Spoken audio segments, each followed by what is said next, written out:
Ora, muito boa noite a quem nos está a ver e a quem nos está a ouvir. A nossa nova atividade denomina-se Debates com História. Vou começar a apresentar os membros e convidados desta atividade. João Viegas, presidente do grupo, Canudo, vice-presidente do grupo, João Conceição, diretor do grupo, Anita Mateus, diretora do grupo e Pedro Alfeia, também diretor, e eu como moderador, também diretor, iremos abrir esta nova atividade. A temática de hoje é responsabilidades patrimoniais e o mote que irei lançar é o seguinte. Será que a comunicação patrimonial está a ser eficaz na preservação do património? Cada orador vai ter 5 minutos para expor a sua intervenção.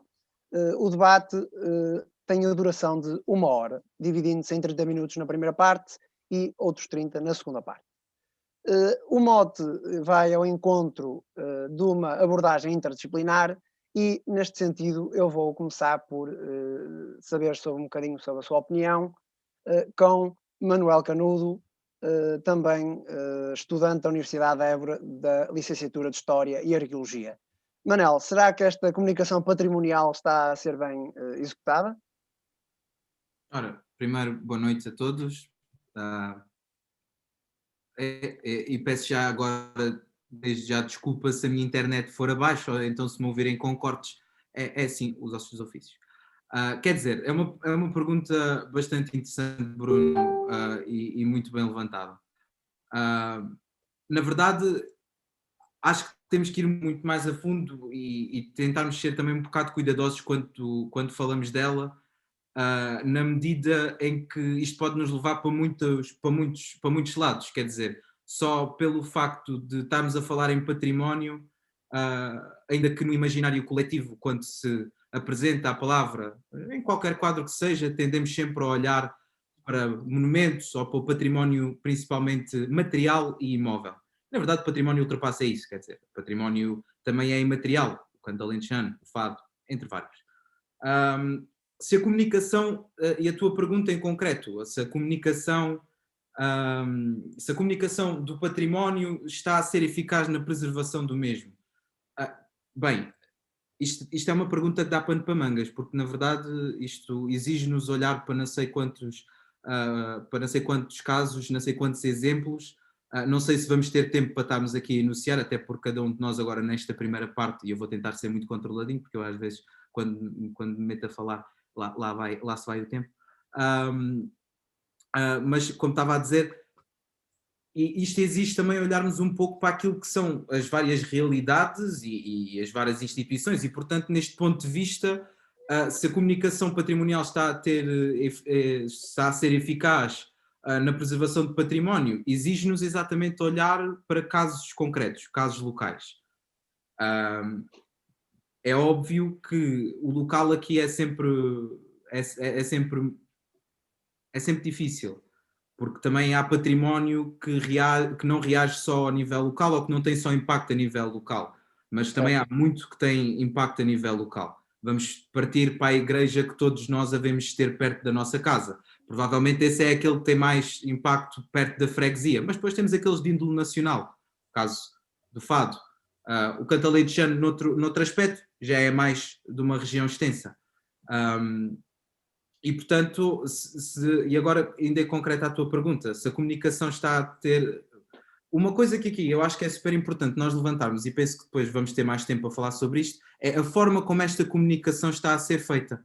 Na verdade, temos que também perceber um bocadinho que ainda a academia e o contexto académico tem muito peso ainda nesta matéria, e deve-o ter, obviamente.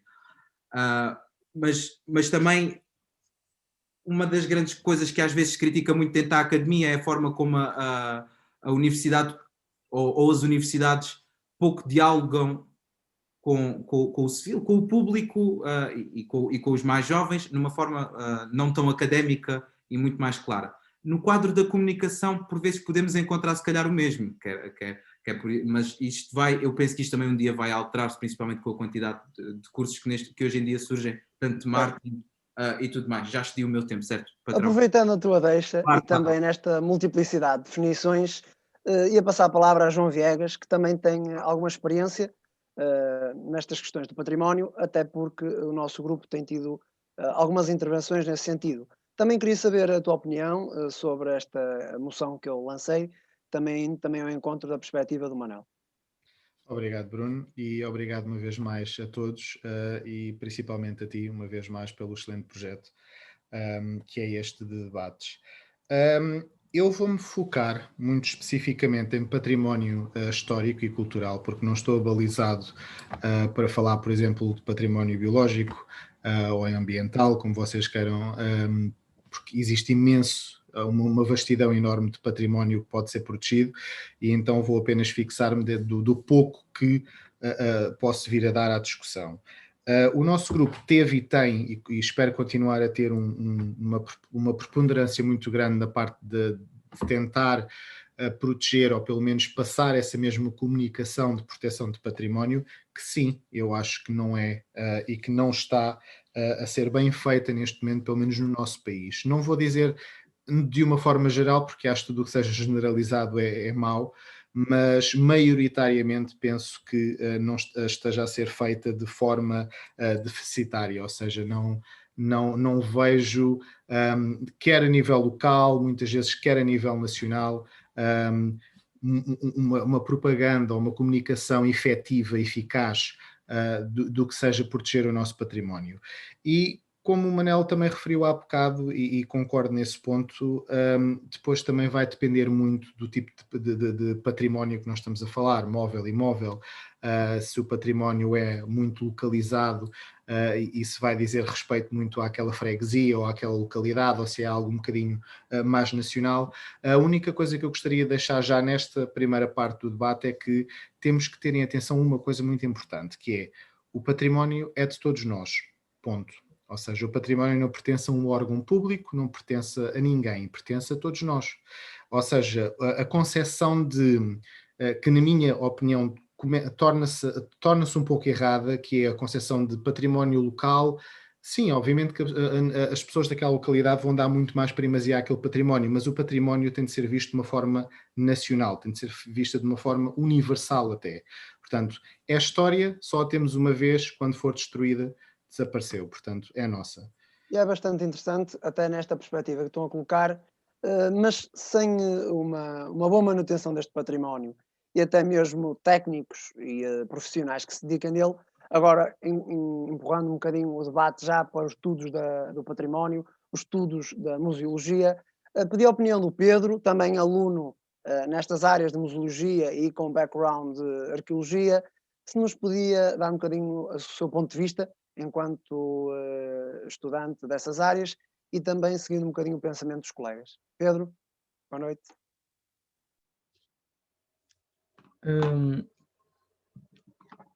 Relativamente ao património, considero que os jornais têm uma visão de reação, e pegando no que o Canudo tinha dito sobre as faculdades e os cursos não aplicar a interdisciplinaridade, acredito que se devia haver uma maior conexão entre historiadores e arqueólogos, a aplicarem-se mais também com a área de jornalismo, para que não seja apenas um jornalismo de reação, mas de investigação, porque só se tem notícia muitas vezes do património ou quando é criado ou quando é destruído. Todo o intermédio e toda essa esfera é deixada de parte. E também é complicado estar a manter o património se não há meios técnicos para manter, e acho que os jornais deviam-se também focar muito nesse aspecto de tentar perceber o que é que se passa aqui, o que é que está a ocorrer mal, e através de formação histórica e jornalística, através dessa interdisciplinaridade, seria possível comatar alguns dessas injúrias que se comete ao património. E também, pegando no que o João Viegas disse sobre o património que pertence a todos nós, há uma história engraçada que foi contada em aula, é que houve uma povoação que tinha uma igreja do século XI, só que ela ia ser...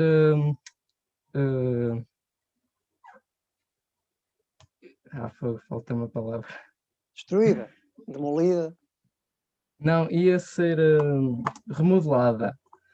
Só que, sendo do século XI, não ia permitir à população estar confortável. Então o que a população fez foi destruí-la. E depois perguntou-se quem é que cometeu isto? Ninguém sabe. Mas também, o património também, apesar de ser todos nós, às vezes tem que se tentar perceber onde está inserida, e neste caso, se calhar seria melhor ter-se renovado a igreja, mas ao mesmo tempo ter-se construído uma igreja nova. E às vezes é preciso um diálogo que muitas das vezes não é executado. E depois, bem, notícia, esta igreja foi destruída. E aproveitando também essa tua perspectiva, e falamos do século XI, falamos de medievalistas, queria convidar a Anita Mateus também para dar o seu contributo acerca sobre esta temática. Sei que investiga muito esta junção, não é, de património e história, até mesmo no seu contributo em Alcobaça, e queria ver se ela tem a acrescentar sobre estes aspectos, também no encontro da perspectiva do Pedro. Primeiramente, boa noite a todos. Olá. Concordo com tudo que foi referido. Tirando aqui uma ressalva, como o nosso colega Pedro mencionou, uma igreja do século XI demolida, ou remodelada, o que quiserem chamar, porque não irias ter o conforto para a população. Não existiam mais terrenos na zona, tinha de ser mesmo ali, mesmo no sítio. Só esta ressalva. Mas quanto a esta questão ao teu mote que lançaste inicialmente, tenho só uma pequena nota. Comunicação patrimonial, se é eficaz? Sim e não. É sim. Notícias há, notícias existem. Mas a cultura portuguesa, ou o povo português, o que quiserem chamar ou denominar, não chama a atenção. O povo português, na sua larga maioria, quer saber de revistas cor-de-rosa. Não quer saber se a casa do relego foi destruída, se tal coisa foi grafitada, se tal património desapareceu. É polémico, sim, é polémico, mas o povo português ainda tem de crescer também nesse ponto. E também tem que crescer nesse ponto no sentido que entre academia e público geral, como o nosso colega Manel Canudo referiu, existe uma barreira enorme. É maior que o Muro de Berlim, praticamente, porque a academia, apesar de ter vários contextos, não vamos estar a pegar nisso, que é fora de contexto, mas a academia está tão longe do público que para chegar à academia é preciso muito, muito. Podemos mandar um mail, estamos a uma distância de mail, mas quantas pessoas é que sabem como mandar um mail a tal pessoa? Nós também estamos a referenciar uma coisa, esqueci de referenciar uma coisa. O povo português, na sua maioria, é uma população idosa. E pronto, todos nós conhecemos a cultura portuguesa nesse sentido. Além de mais, acho que há uma ressalva que temos de mencionar, além de... Pronto, isto pode ir para vários campos, podemos estar aqui o resto da noite a falar sobre este assunto. Mas a verdade é, a educação para o património, onde ela está? O que é isso? O que é que significa isso? Além da comunicação, como é que tu podes comunicar algo que nunca te foi ensinado ou interiorizado? É um desses pontos que eu trago em relação à sua questão. Eu acho que é essa mesma falha da comunicação de ciência e não uma comunicação científica que existe mesmo aqui, até mesmo no âmbito interdisciplinar, mas também na academia. Eu gostava de ouvir agora a opinião do João Conceição, também sobre este debate entre o que a esfera pública e a esfera também académica se vão aqui miscuindo. Não conseguimos compreender muitas das vezes porque é que o património não é bem ensinado, ou às vezes porque é que é tão investigado e não muito comunicado. João, força. Ora bem, obrigado. Isso, eu não tenho muito essa visão. Essa ideia do povo português ter de crescer para uma visão da educação para o património, vamos lá ver uma coisa. Que a academia está longe do público é verdade, E isso é uma coisa. A outra coisa, o público tem de estar perto da academia. Nós, como historiadores, investigadores, arqueólogos, partes interessadas, por mais simpatia ou não, gostaríamos que sim. Mas e daríamos espaço, se calhar, mas há receptividade. Quando falamos da comunicação do património, comunicação social e enfim, não nos podemos esquecer que hoje a comunicação social que passa, e isso vai da política até aos temas que nós estamos a tratar, quando temos telejornais de 24 horas sobre 24 horas, o que importa são as manchetes, e as manchetes duram uma semana. Ora, em história as coisas não nos duram uma semana, porque senão ainda não lhe chamamos história. E portanto, quando perguntamos, então para que é que serve proteger o património? Esta é a pergunta que a gente não se pergunta, não é? É eficaz a comunicação? Quer dizer, a maior parte das pessoas houve uma semana, sabe que estão os cromelecos no meio do merdado no Alentejo a serem destruídos para se plantar ao olival intensivo, mas ao fim de uma semana o público geral já não precisa de se preocupar com isso, que se sensibilize durante uma hora do noticiário já é simpático. Portanto, a conversa tem de se calhar passar mais para a academia do que para uma sensibilidade geral. Porque de facto protegemos por proteger. Algumas coisas terá de ser, não é? Mas nós ainda não decidimos isso.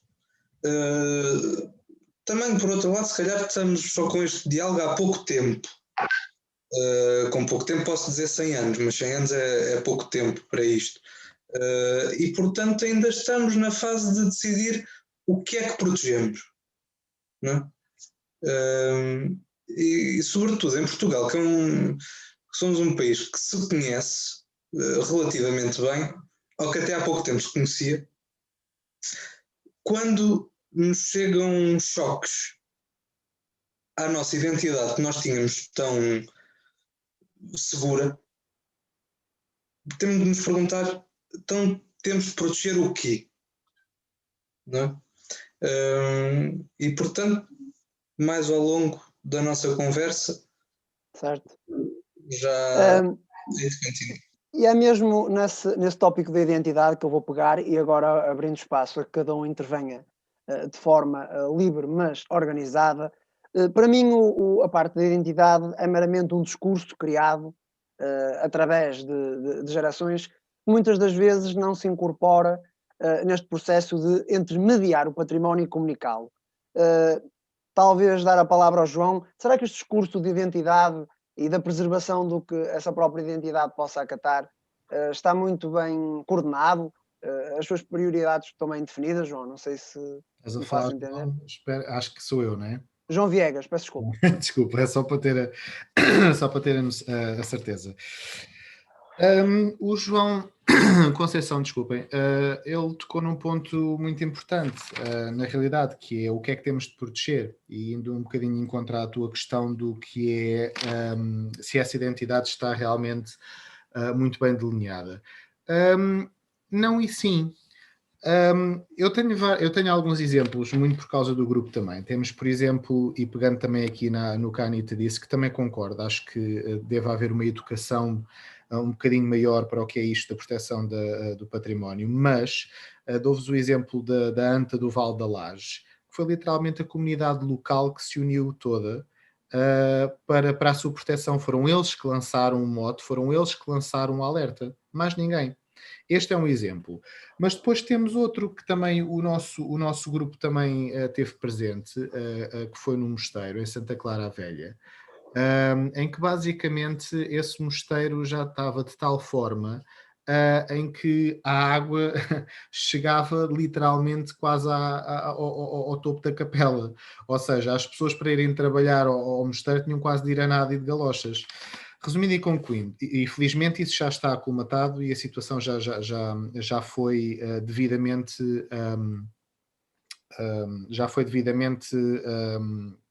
reparada. Aquilo que eu digo é, eu acho que a pergunta do que é que se tem de proteger eu não ia tanto por aí. Mesmo a nível identitário, eu acho que é só ter um cuidado de ver o que é necessário neste momento. Ou seja, se nós estamos a ver que há algo que está num estado de ruína e num estado de debilitação tão grande, não vale a pena esperar. Se calhar intervíamos logo. Para quê? Para que não chegamos passado o mês e em vez de uma ou duas coisas, e atenção, estou só a dar um exemplo, podemos ter 5, 6, 7, 8 ou 9 ou 10. E depois, obviamente, que é difícil chegar a todas. Agora, a nível de comunicação, uma vez mais, e tocando um bocadinho nesse ponto que eu acho importante, aquilo que a Anitta disse é muito, muito importante. E não só a Anitta. Aquilo que passa nos e o Pedro também referiu isto, aquilo que passa nos telejornais, e é verdade, e nos jornais, é o que é que foi destruído ou o que é que foi construído, mas nunca o que é que podemos fazer para manter. E eu falo nisto também com alguma propriedade, porque geralmente quando o nosso grupo recorre à comunicação social é literalmente para dizer socorro, precisamos de ajuda porque isto está a acontecer. Nunca é para, olha malta, vamos falar sobre um mosteiro que aqui está, que está num estado extraordinário e impecável, e é para se manter desta forma. E isso não acontece. E é verdade. Por isso, para mim, a comunicação não é eficaz, de todo. E não só isso, mas também ainda temos de tocar noutros pontos que eu acho que o nosso país perde nesse sentido. É que também não há sequer um uso do património para dinamizar a economia com esse mesmo património. Também pode ser um dinamizador da economia. Nós já temos muitos museus e temos muitas coisas abertas, mas da forma como nós podemos mostrar como mensagem lá para fora, ok? Pode servir como dinamizador da economia, sim. Desculpa, só interromper-te, pegando só nesse ponto-chave da economia e trazendo para aqui também outras vozes para o debate, não sei se todos vão ao encontro da linha de pensamento do João e abria o espaço para a intervenção, mas será que o turismo estes últimos anos tirou o proveito total das potencialidades do nosso património? Também uma pergunta que eu deixo aqui neste sentido. Não sei se alguém quer completar o raciocínio do João. Eu já agora vou só dizer... Sim, só para terminar, João, força. Só 2 pontos daquilo que estás a dizer. Os turistas usaram muito. Está fora de questão. Mas eu tive contacto direto com diretores de vários museus. A questão não é o que é usado, mas é como as coisas estão preservadas e como é possível ou não esses turistas usarem e usufruírem desse património. Atenção. E é aí que eu digo que falha a dinamização a nível económico, porque, por exemplo, eu vou dar um exemplo do Museu dos Costos e tenho de dar, e peço perdão à diretora porque sabe a situação que se está a passar. O Museu dos Costos teve um decréscimo gigantesco de visitas, desde que, por exemplo, infraestruturas muito simples dentro do próprio museu não estão a funcionar. Portanto, logo aí há uma quebra na dinamização económica que possa trazer para o nosso país através da cultura e, neste caso, do património. Mas agora passava a palavra... Focando-nos também agora nesta questão da economia, algum acréscimo? Pedro, força. Em relação ao... Mas é mais ao que foi dito. Em relação a saber se o património se deve preservar, saber sabe-se. Porque tanto é assim que existe a carta arqueológica dos vários locais, como existe o planeamento de ordenamento do território, onde estão demarcados os patrimónios. O problema é que, em relação ao Alentejo, é que o lucro que se pretende retirar das plantações e o que é investido, há aqui uma notícia do Público em que um senhor plantou abacates e que terá de pagar 12 mil euros de multa, mas que já investiu mais de 6 milhões de euros, é só um custo a mais. E isto era relativamente ao património ecológico. Relativamente ao património que está abandonado, muitas das vezes não se toca nesse património, porque aquele terreno já foi comprado, então é mais fácil deixar abandonar o património e depois ser apenas entulho, do que propriamente haver alguma sensibilização ou algum reaproveitamento. Era só que queria deixar estas duas opiniões. Sim, mas outra coisa, e a questão do João não é à toa, do João Conceição. O que é que vamos proteger, o que é que devemos proteger? Eu lembro-me de um professor, o professor Dr. João Brigola, que nos fez quase essa questão logo do início de uma cadeira que nós tivemos de património, e fazia o que é património, definam património e definam memória. E aquilo era simplesmente um exercício para nós conseguirmos perceber ou não o que é que de facto é património ou não é. E isto é uma questão muito dura e densa academicamente e em todos os espectros, porque pedir para definir património não é simples e se não é simples fazer tal exercício, muito menos é selecionar o que proteger e o que não proteger, porque uma coisa é simples, parece-nos impossível proteger tudo e salvar tudo, porque património assume traços assume plenas ligações à memória, à identidade, e portanto se nós vamos por aí, daqui a bocadinho podemos proteger tudo e tudo é património.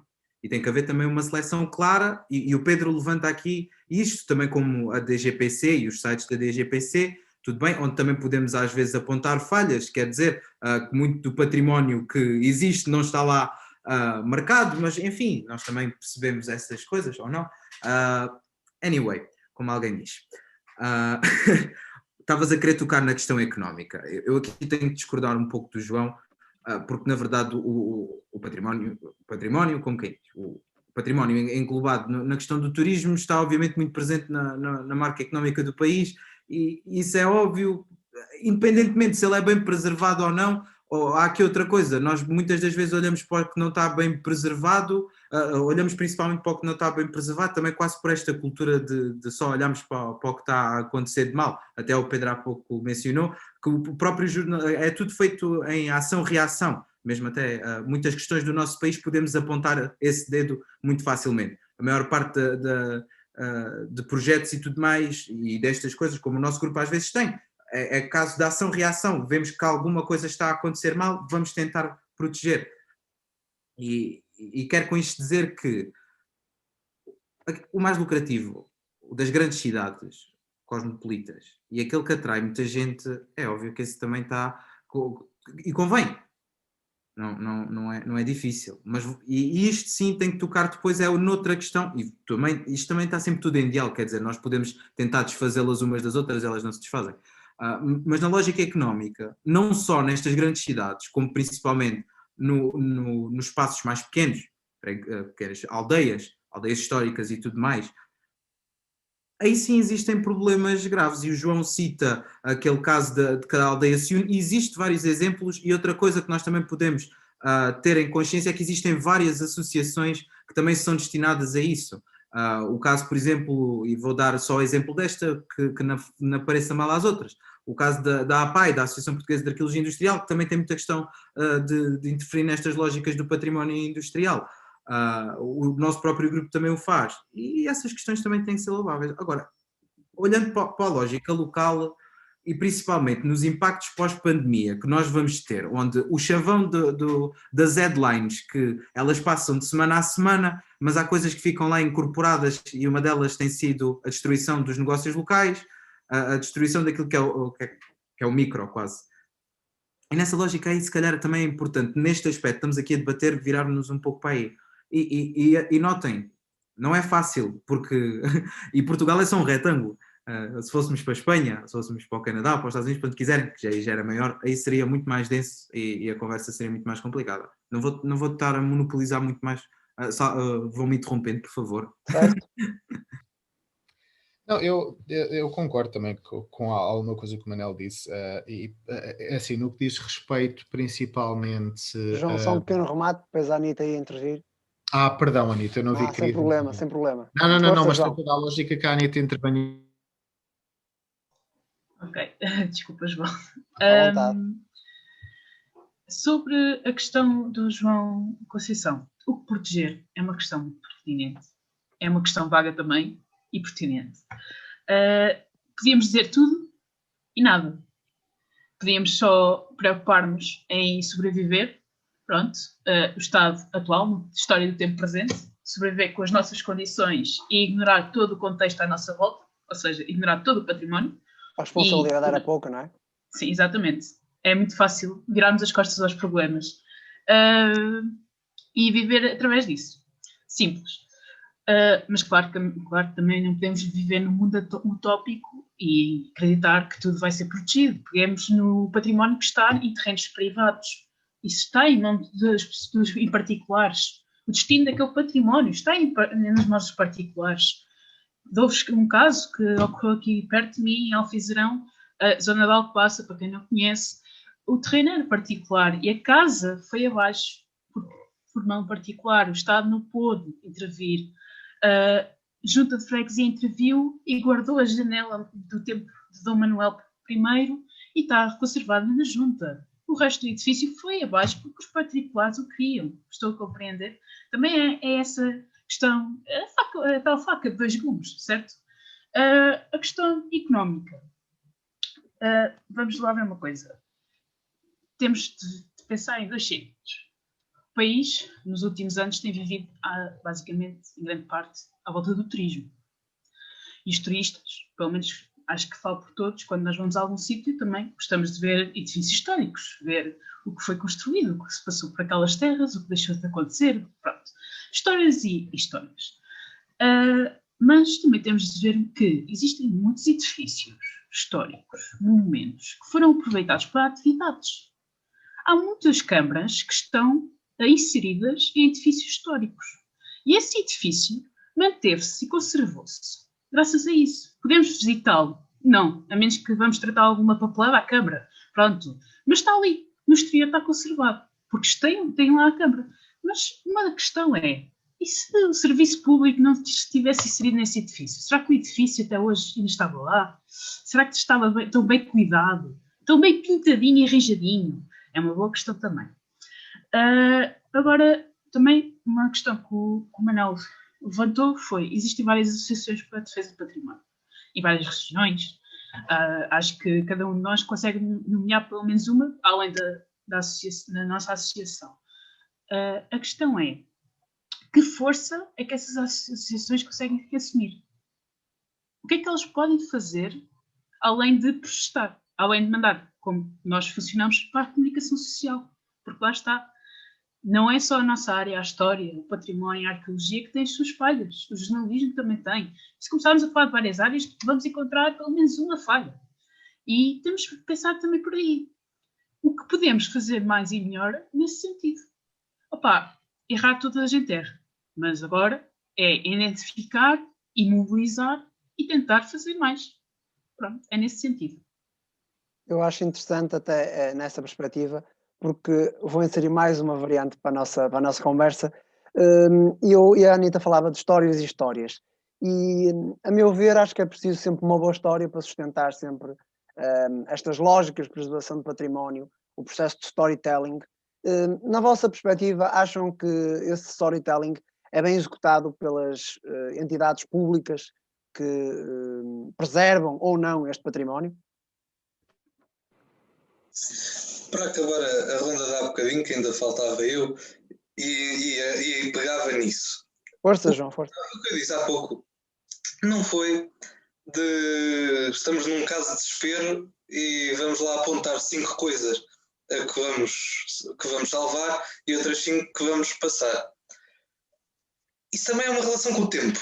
O homem e o tempo, e nós hoje não sei até que ponto é que no século XXI sabemos isso. E gosta-se muito de fazer diários da pandemia e dizer o que é a pandemia com as pessoas e o que é que vai acontecer, mas as pessoas não aprenderam. Mas é normal, não é um ano ou uns quantos meses fechados em casa que nos dá uma relação com o tempo. E o que eu dizia é, de facto, quando uma população de uma aldeia se junta para salvaguardar o que quer que seja, e se a aldeia tem 100 pessoas, que aconteça isso com 30 delas,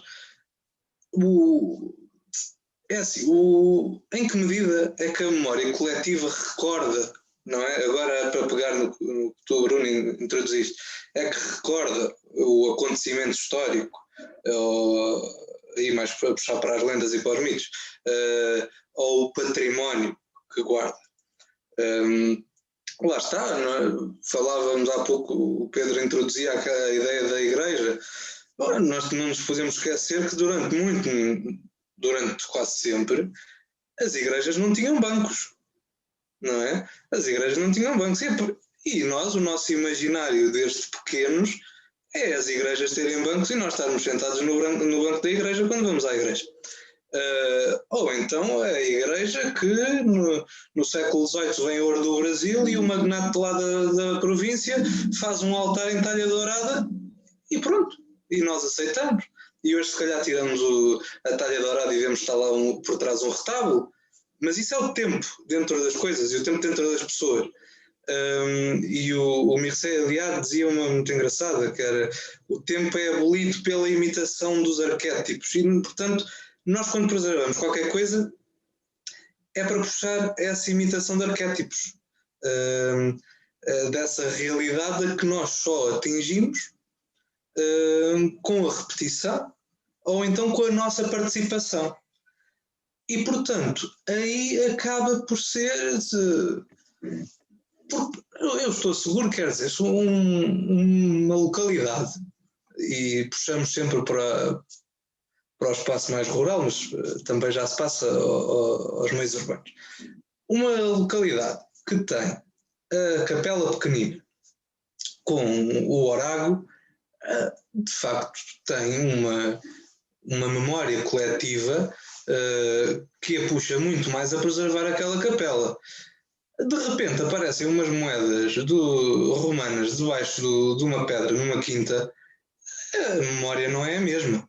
Só o facto de nunca terem sabido das moedas já não é desleixo, mas já é menos interesse. E aparece no mesmo sítio. Não é? Portanto, é essa ideia da memória. E o académico que olha para o espaço sem que seja o seu núcleo familiar ou de memória, tem muito mais facilidade em fazer as leituras. Por isso é que eu dizia que, sim senhor, o público em geral dará um contributo de uma chamada de atenção, mas o resto é às partes competentes. E o público em geral, voltávamos à questão, as manchetes duram pouco, não é?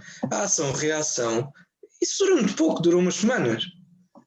E que é como ao turismo, de vez em quando dizemos, os últimos anos foi turismo. Não é os últimos anos, são as últimas décadas e largas. Quer dizer, o Mark Twain, quando escreve A Viagem dos Inocentes, vem dos Estados Unidos, passa pelos Açores e diz: esta gente vive do turismo. Quando na Segunda Guerra Mundial saíram os britânicos que viviam no norte da África, agora falta uma palavra, que diabo, e o governo mandou-os para a Madeira, aquilo foi a sorte grande naqueles 2 anos para os madeirenses, porque foram encher os hotéis, é claro que ao fim de uns meses acabou-se o dinheiro, mas é turismo. E, portanto, nós temos esta fragilidade do turismo, e quando pensamos no património, obviamente, para onde é que vai o nosso olhar? Vai para o turismo, pois é o que é rentável a curto prazo, só que temos a sorte de ter muitas coisas e então o curto prazo prolonga-se, mas não se repete. Prolonga-se, mas não se repete, e às vezes quando acaba, aí vamos lá decidir outra vez.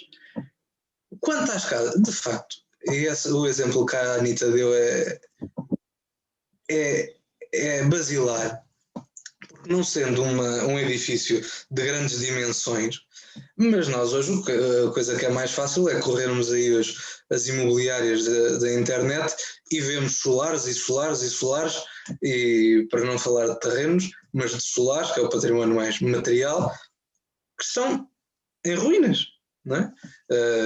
24 herdeiros, 12 já morreram. Quer dizer, não são conversas fáceis, não é? E depois aí lá está, o que é mais valioso para a família? Claro que num estado de desespero se vende e algum rumo tiram daquilo. Mas volta à questão da memória, que o Manuel introduzia há pouco. É que é a questão da memória. O que é que nós hoje temos da memória? Como é que nós hoje vivemos a memória? A memória e o tempo. E, portanto, se o tempo vivemos num presentismo em que ao fim de uma semana já é tudo diferente. E essa ideia, já aparece o Enzo Traverso do volta atrás, onde é que a gente se insere nisso? Não é? E a economia vive muito mais do estado presente do que uma coisa prolongada. 20 anos é pouco, 20 anos é muito pouco.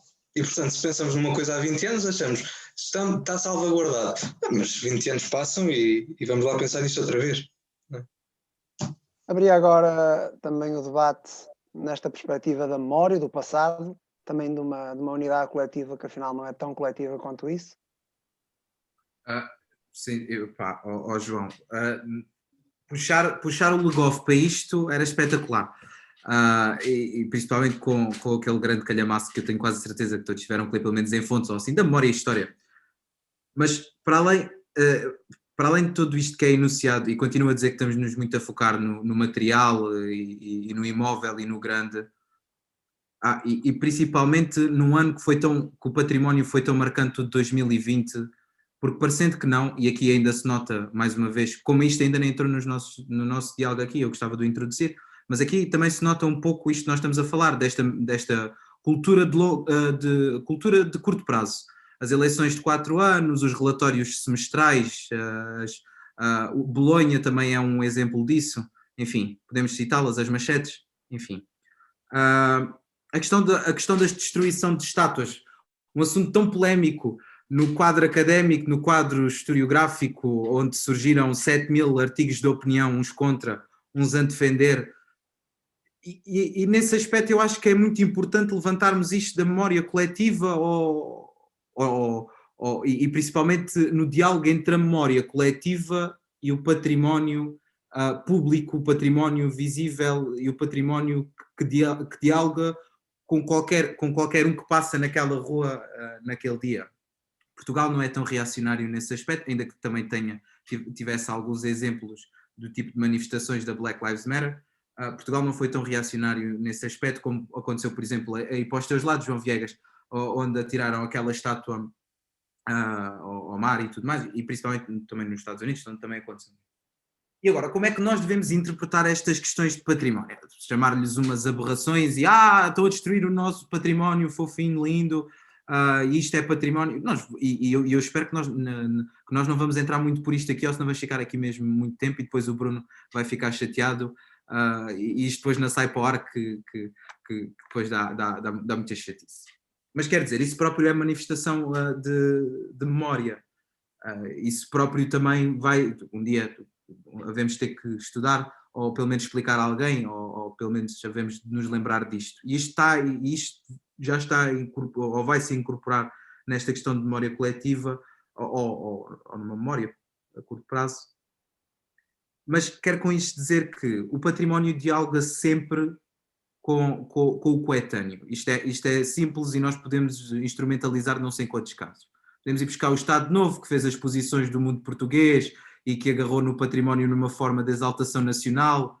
Podemos, até mesmo, como o João há pouco mencionou, que o João Conceição, que eles são dois, que o magnata da província utiliza o ouro e dali faz um grande, ou então mesmo as procissões do barroco. E, portanto, nesse aspecto também é importante sempre de incorporar o património nestas questões. Mas voltando aqui ao início da comunicação, onde tudo isto começou, da comunicação, e esse continua a ser um aspecto que eu acho que é sempre muito fundamental e que nós já o destacámos aqui várias vezes, mas tem que ficar aqui muito salientado. A questão da comunicação, principalmente, e nós olhamos principalmente porque nós também, os 6 que estamos aqui, estamos inseridos no meio académico, e portanto estamos a falar isto estando inseridos no meio académico, mas qualquer pessoa que não esteja inserido provavelmente não tem, e como também se citou aqui muitas vezes, não tem aquele tipo de atenção, não vai olhar para a igreja da mesma forma que um historiador, um arqueólogo ou alguém olha, ou não vai olhar mesmo para esta destruição de estátuas da mesma forma que nós olhamos. E nesse aspecto também, se calhar, falta, e voltando à questão da comunicação, como estava a dizer, falta muito trabalho ainda a ser feito na medida de compreender como é que o património dialoga com o público daquela questão. E, portanto, neste aspecto, a história local e o conhecimento do contexto local é determinante e, portanto, daqui volto exatamente à resposta que dei ao início, é sempre muito geral, estamos a falar destas questões aplicadas a um país, podemos especificá-las a regiões como o Viegas tem o feito, e muito bem, porque também é importante trazermos esses casos concretos. E obviamente que isto daria muito para muito serão, para estarmos aqui a discutir e para muitas outras coisas. Não obstante, se tivesse que marcar keywords desta questão de preservação do património cultural, a primeira seria memória, sem dúvida.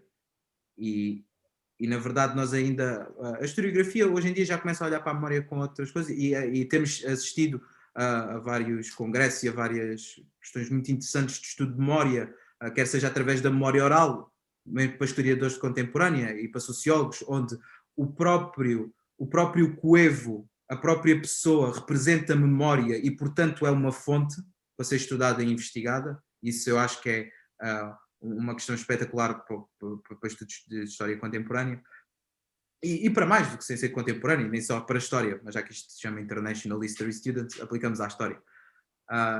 E vou deixar este tema, porque acho que também já estou a exceder se calhar um bocadinho meu tempo e já está aqui o senhor Bruno a fazer-me uma cara. Alguém quer fazer algum remate? Eu, se me permitirem. Então é assim. Em relação àquilo que o João disse, concordo, acho que, e o Manel acabou por rematar aqui no final, memória é muito importante. Memória coletiva é muito importante. E aquilo que o João Conceição referiu é importante porque eu vou-lhe chamar fenómeno, mas atenção, vou-lhe pôr fenómeno com muitas aspas. É um fenómeno que nós vemos muito vulgarmente, principalmente daquilo que eu tenho tido em experiência com o grupo.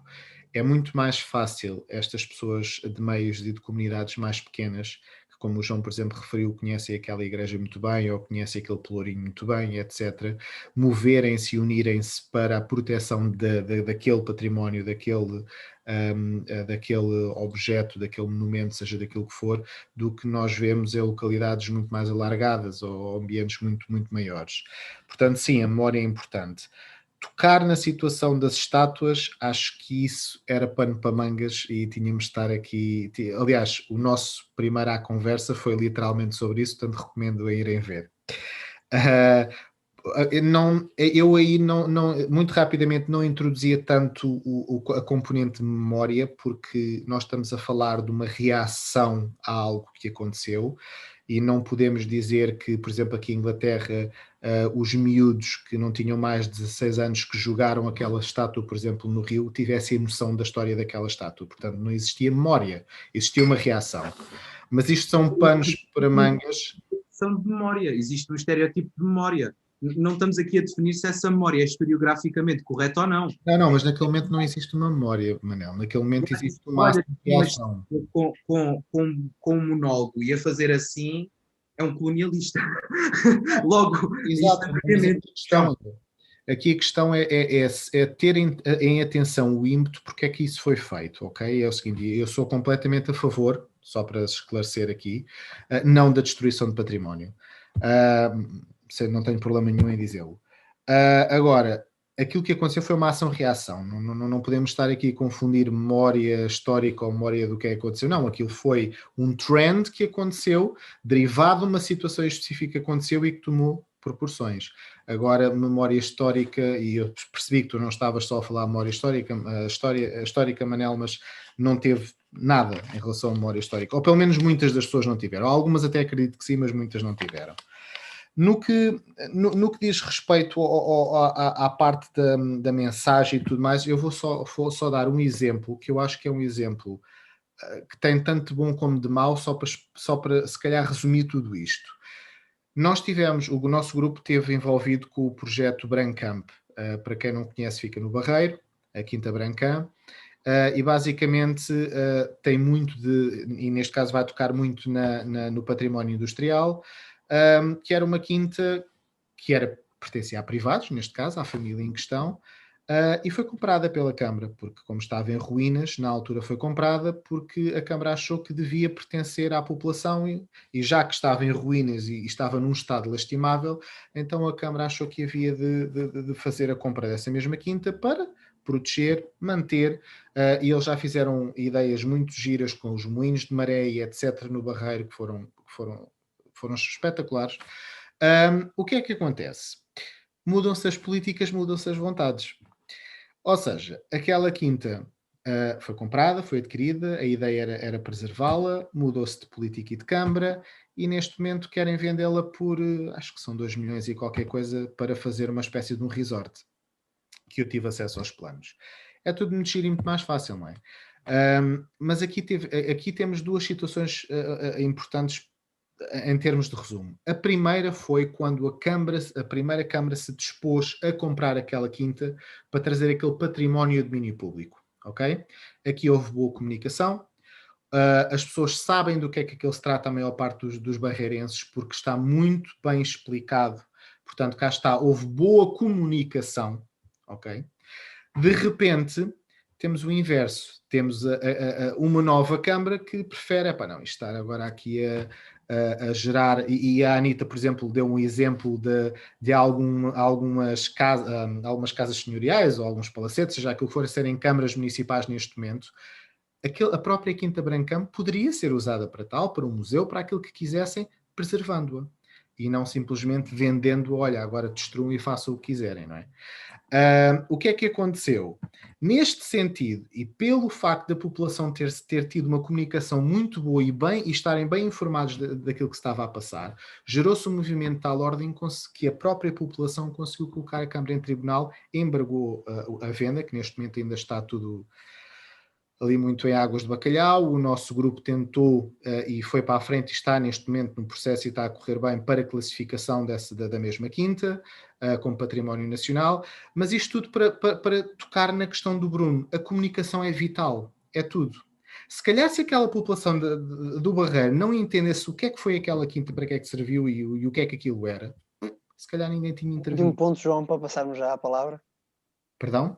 Um último ponto, só para passarmos a palavra, por favor. Não querendo monopolizar muito mais tempo. Portanto, Anita, força. A única coisa, só para rematar só e para finalizar, é comunicação. Sermos muito menos elitistas na comunicação, a comunicação ser mais fluida, fácil e acessível a toda a gente, de forma a ser percepcionada por qualquer pessoa e não ser apenas um historiador que chega ali, estou a perceber perfeitamente o que é que estão a falar. Não, eu quero que a minha mãe chegue ali e perceba exatamente o que é que se está a falar também. E pronto. Força, Anita. Fugindo um pouco ao que os nossos colegas estiveram a mencionar, a tua questão inicial, antes do João Conceição ter voltado a falar, histórias e histórias. Só resumindo, cada um vende o seu peixe da melhor maneira. Ou ainda dizendo, todos os burros comem a palha, é preciso é saber ladar. E daqui a situação de como... Desculpa, tinha de pegar em provérbios portugueses, não era a mesma coisa. Memória. Não seria a mesma coisa. Porque, imaginem, o Estado Novo soube vender, soube usar o património como identidade nacional, soube vender isso cá dentro e lá fora. Foi útil. Atualmente é útil para nós portugueses pegarmos no nosso património como identidade nacional. É bom nós dizermos na Europa que somos portugueses e que não somos europeus. Será que é bom? Será que é bom na Europa dizermos que somos europeus e não somos cidadãos do mundo? São várias questões que surgem aqui, percebem? Lá está, questão que dava pano para mangas. Nós pegávamos aqui em várias situações. E essa até a própria questão de identidade nacional, já ninguém sabe propriamente dar assim um grande termo a isso. É o património, é a memória, é a identidade nacional. O que é atualmente? Hoje, nem sei o dia, desculpem, queria dizer, hoje, 5 de fevereiro, quarentena, efeitos, 5 de fevereiro de 2021, o que é hoje a identidade nacional para o povo português? O que é isso? Porque, lembrem-se, desde a construção do reino, até muito há pouco tempo, há pessoas que se alguém chegar a pé de mim aqui na minha casa e perguntarem, então a minha é de onde? Sou de Alcobaça, no sul de Portugal, no sul da Europa, sou de Alcobaça, sou de regional. Estão a entender? Isto tem que pegarem nessas coisas. Agora, pegando só no ponto. Falando em memória, E a maioria da população fala em memória e começa a pensar em memórias antigas pessoais. Mas quando falamos no coletivo, e no exemplo das estátuas como o Manel referenciou, as pessoas não pegam na memória coletiva. Aliás, o que é a memória coletiva atualmente? Já não é a mesma que o Estado Novo. Também temos de ter essa noção. Isto são termos que estão em muita modificação. Vão mudando. Muda-se os tempos, mudam-se as vontades. Como se costuma dizer, eu nesta intervenção estou a usar as frases tradicionais, desculpem. Mas lá está, é tudo... Dá para uma tese. Dá para uma tese contemporânea, no tempo presente. Dá para uma tese, digo-vos. Dá, e seria uma tese interessante. No entanto, a comunicação. Volto a dizer aquilo que disse há pouco. Sim, é eficaz. E não é eficaz. Porque lá está. O povo português vê uma notícia que não liga. Porque não é revistas cor-de-rosa. Há uma larga, pequenina, uma fatia pequenininha que liga e que faz e que move. Sim, também não podemos negar isso. Agora, é suficiente? Não. O que podemos fazer mais? Tanta coisa. É puxar pela cabeça. É aquilo que nos distingue. Desculpa. Deixa só concluir. É só mais uma frase. É aquilo que nos distingue dos animais. A imaginação, o pensamento, o cérebro a funcionar. Criatividade, exato. Exatamente, deem largas ao cérebro. Só o ponto do Manel para depois abrir espaço ao Pedro a intervir e ao João Conceição. Mesmo muito rápido. E eu acho que isto é um ponto, isto não é qualquer conclusão ou consideração que eu esteja a fazer, é um ponto mesmo de reflexão. A instrumentalização de património, a instrumentalização de história, produzida pelo Estado Novo, e eu que fiz questão de estudar isso no meu seminário, também acontece dado ao contexto, obviamente, está tudo relacionado ao contexto, mas especialmente porque determinados tipos de valor durante a história ou percurso não eram contestados. Expansão, imaginem, nós hoje não dizemos descobrimentos, dizemos expansão, por algum motivo é. Como já o próprio termo reconquista é problematizado. Estão a perceber onde eu estou a querer chegar, certo? E eu acho que isto não deixa de ser interessante para este tipo de questões. E volto a dizer que a questão da destruição de estátuas tem esta questão, não é a memória coletiva do tempo de Estado Novo como a Anita referiu. É uma memória que parece começar a ganhar outra forma. Porque notem, hoje em dia, tu tentares valorizar um passado em vários, e podemos apelidá-lo assim, colonialista, em nada fica bem. No Estado Novo, fazê-lo, éramos os heróis disto tudo, até porque servia para a manutenção do Império, que era uma questão determinante. Pronto, um minuto. Ok. Força, João ou Pedro.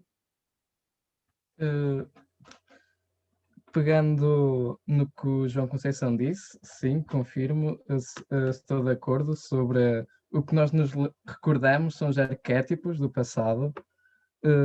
Por exemplo, neste momento, Porto é uma cidade mundialmente conhecida, mas quando na zona onde se situa a zona alta do Porto, havia lá zonas castrejas, e mesmo na zona dos Aliados também houve vestígios da época de ferro, e neste momento ninguém se lembra, sem ser mesmo a população, os turistas não sabem que no centro do Porto houve lá vestígios de ferro.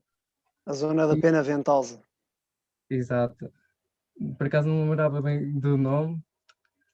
E seria interessante também para atrair ainda mais turismo, visto que Portugal vive do turismo, né? E há sempre que se recordar que o turismo cultural é a segunda fatia do turismo.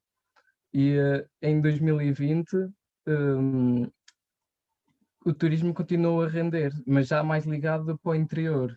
Por isso, apesar de dos grandes centros como Lisboa e a zona litoral ter, nos últimos anos, ter tido a primazia, durante a pandemia a população virou-se muito para o interior, porque sentia-se que era mais seguro, que havia menos população. Por isso, as ondas de turismo não são estáticas e não se pode estar num momento, vamos esquecer o interior ou vamos esquecer este tipo de património. Não. temos que tentar manter o património para que possa atrair o máximo possível, visto que Portugal vive do turismo, manter as várias formas de turismo. Não se pode só pensar em galerias, apenas na arte, no património que vende, porque todo o património pode ser rentável desde que seja bem executado e bem planeado. Depois, também no que a Anita disse sobre a destruição de casa,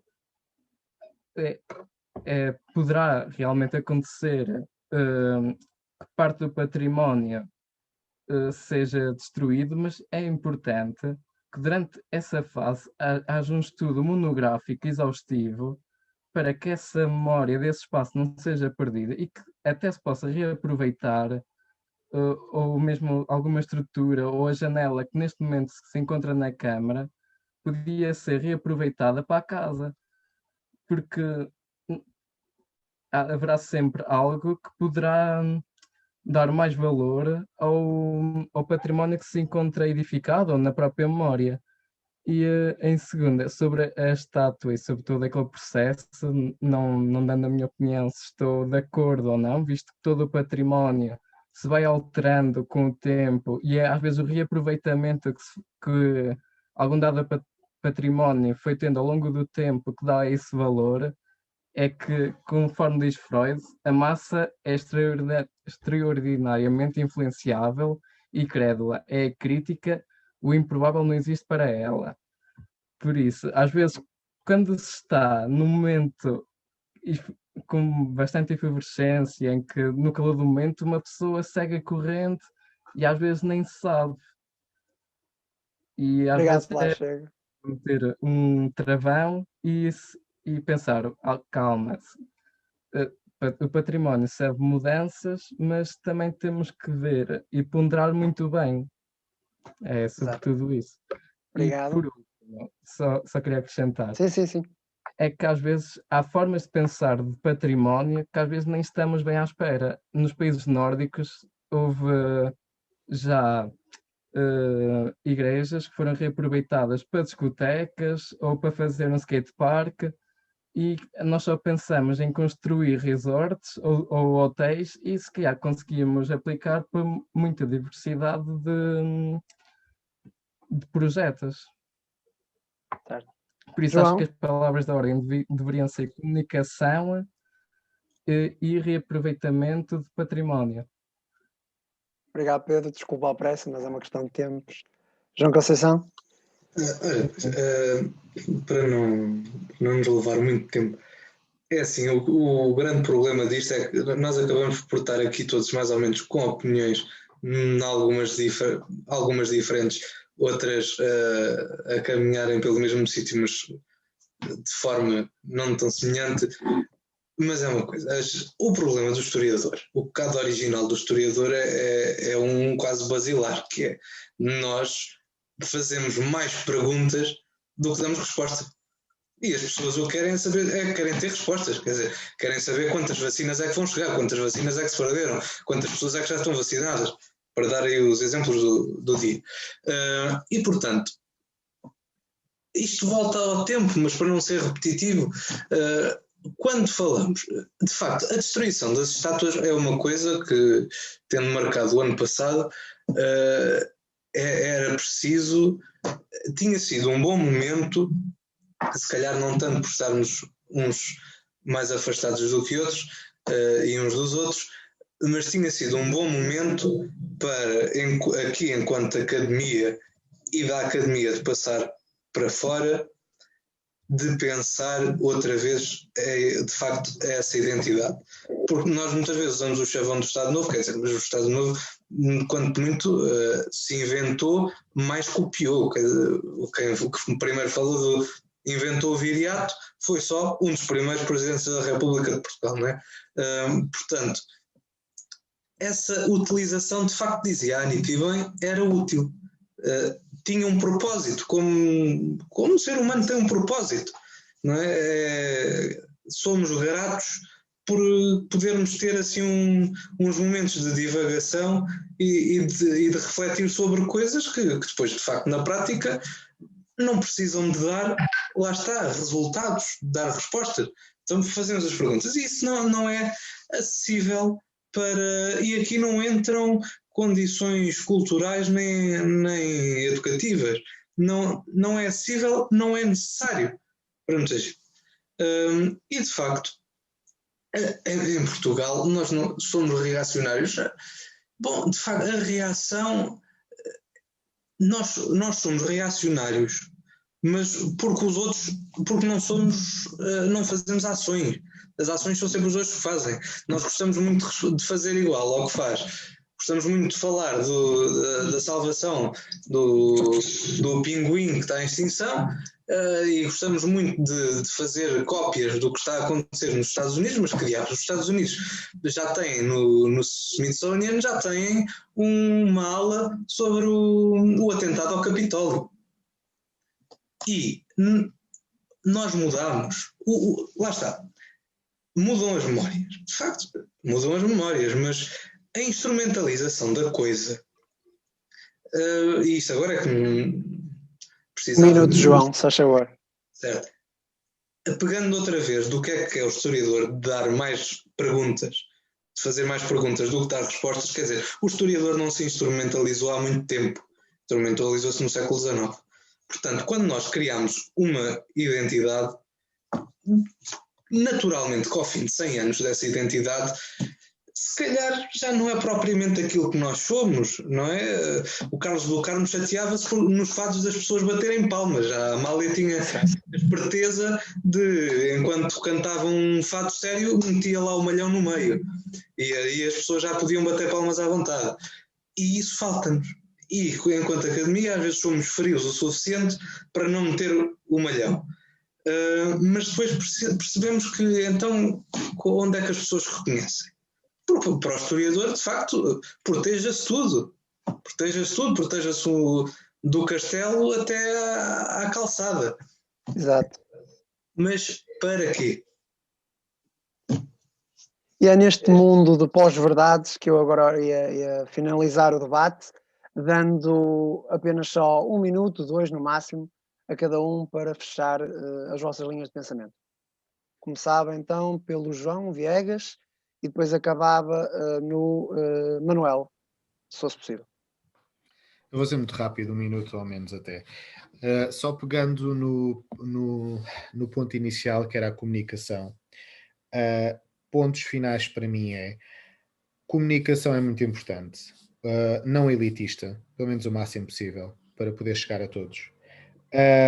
Se calhar não reduzirmos tanto as horas letivas de história no nosso ensino, porque se calhar essas horas de história que nós reduzimos agora, se lhe misturássemos a história local e preservação do património, se calhar tínhamos uma nova sociedade daqui a uns quantos anos. Dou-vos o exemplo da Inglaterra. Em Inglaterra, cada localidade fala-se muito da história local do sítio em que aquela escola está inserida. Portanto, dá-se muita importância desde o início à escola local. E isso faz parte da comunicação, faz parte da forma como nós comunicamos património, como nós comunicamos história, como nós fazemos com que as pessoas, neste caso os mais jovens, e não só, que estão nas escolas, consigam entender a relevância, por exemplo, daquela igreja da comunidade dele, ou daquela calçada, ou daquele castelo, ou daquele, seja lá daquilo que for. Portanto, sim, para mim as considerações finais é comunicação, comunicação, comunicação, e principalmente, se possível, englobar isso no ensino também. Obrigado.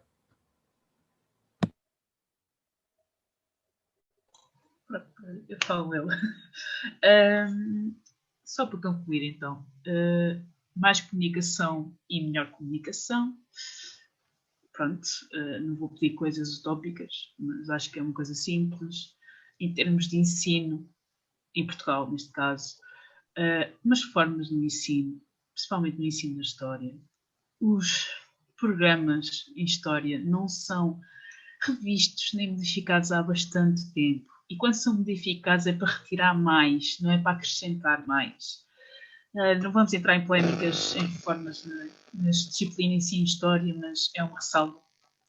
E terceiro, se calhar um pequeno ponto para refletir. O que é para nós o património hoje? será que isto é benéfico para a nossa vida social, económica, pessoal? Podem buscar todos os campos. O que é que o património faz nas nossas vidas no dia de hoje? O que é que influencia? E pronto, não tenho mais nada a acrescentar. Passo a palavra à outra. Força. Mesmo a terminar. Pedro ou João, como queiram. Pedro, força. Tá bem.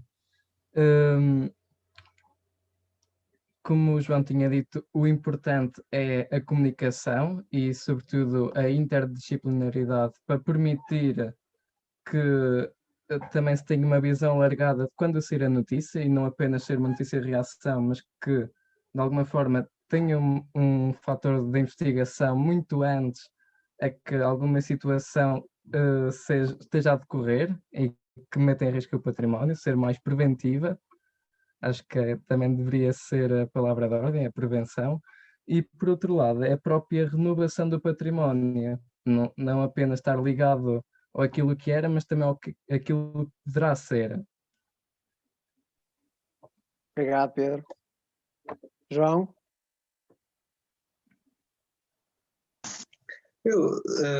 Pronto, então para terminar, eu não sou muito de dar as palavras de ordem, até quando, pelo falar, gasto mais tempo do que isso me permitia. Mas pegando nisso tudo, há uma questão que volta a ser basilar, que é, de facto, os programas não mudam há muito tempo. Quando não são revistos há muito tempo, quando são revistos é para tirar e não é para acrescentar, mas também não é para mudar nada. E, portanto, pegando na reflexão sobre o património, há uma questão que tem de ficar, e aí é que talvez não sendo uma palavra de ordem, é a reflexão, que é: o património, para existir, tem de explicar qualquer coisa. Tem de continuar a ter essa memória por trás, porque senão é tempo, é qualquer coisa do tempo, mas que não nos diz propriamente muito, e com o passar do tempo de o desconhecermos, diz cada vez menos. E, portanto, quando nós temos estas falências de comunicação, e talvez a questão do ensino seja ainda mais importante do que a da comunicação, porque a própria comunicação social que nós usamos como desculpa não poderá vir a funcionar para isso, mas tem uma gênese que muito mais mediática e contorna-se muito melhor em tempos que não são o tempo histórico. Portanto, se calhar pode não ser essa a resposta, mas de pensarmos lá, e isto, apesar do grupo ser internacional, Portugal tem esta carência que não discutiu durante muito, muito tempo, porque mais ou menos parecia que havia uma verdade feita que o explicava, mas que tem de voltar a pensar nisso a sério, que é para sabermos se aceitamos o património ou então se fazemos reações de destruir estátuas, porque outros também fizeram, e isso é muito fácil. E se calhar coisas muito pouco sincrónicas para com a nossa realidade. Mas aí a gente desconhece a nossa realidade, portanto aceitamos o que desconhecemos, então isso ainda é mais bicudo. São contas de outro rosário, muito bem. Canudo, terminava contigo. Termino. E visto que todos vão buscar a educação, sem dúvida também não posso falhar nesse último, principalmente porque fico com o último momento, e o último momento tem sempre aquela coisa, dizem alguns. A questão da educação continua a ser um dos grandes problemas, e acho sempre interessante fazer o paralelismo, não de história comparada, porque isso, em caso cronológico, pode nos levar a algumas incorreções, mas, por exemplo, se formos olhar, eu por acaso fui aqui buscar o que dizia o caso da legislação do Estado Novo por causa do ensino de história, aquilo era muito claro. E o artigo 2 dizia em concreto, era o decreto número 2, 1103 de 15 de Abril, e dizia assim: artigo 2. Todo o feito que significa esforço da nação desde o início da história da pátria até o presente deve ser exaltado como bom digno. E hoje, mais do que para que é que serve o património, em Portugal, para que é que serve a história? Eu lembro-me muito bem de quando eu ainda sou miúdo, mas ainda mais miúdo, com 16 anos, 14, começar a ter o Twitter e essas coisas que eram à altura a moda e hoje ainda são.